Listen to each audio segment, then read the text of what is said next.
हम कल्पना झा समस्त मिथिलावासी के प्रणाम कर रहल छी। आब शुद्ध लगन के टाइम आबि गेलै तऽ एकटा हम बरियाती गीत लऽ कऽ अयलहुँ हेँ छै। हम पहिले कहियो नहि गौने छी ईसभ गीत, हम प्रयास कऽ रहल छी, हमरा गाबऽके शौक अइ।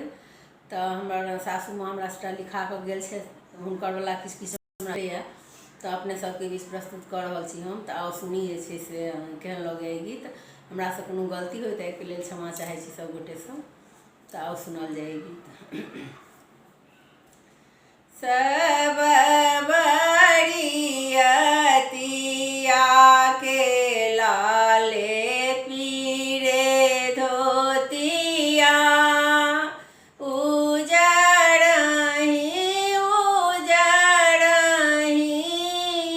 पाग हे। सब बरियतिया के लाले पीरे धोतिया, उजड़हि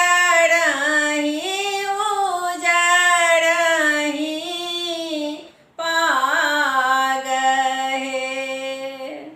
सब बरियतिया नगर बीचे आएल चेरिया, कलश लेने ठाढ़ हे। सब बरियतिया नगर बीचे आओल चेरिया, कलश लेने ठाढ़ हे।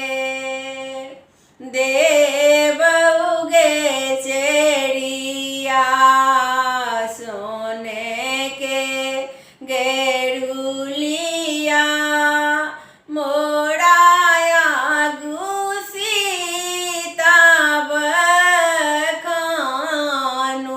हे। देव उगे चेरिया सोने के गेरुलिया, मोराया गुसीता बखानु हे। हम कोना सीता बखानु बाबू रघुवर, तरुणी छकित भये जतयो।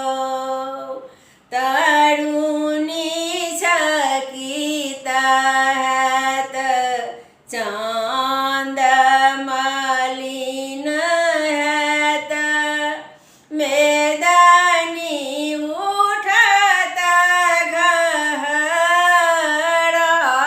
घहराइयो। तरुणी छकित हैत चाँद मलिन हैत, मेदनी उठत घहराइयो।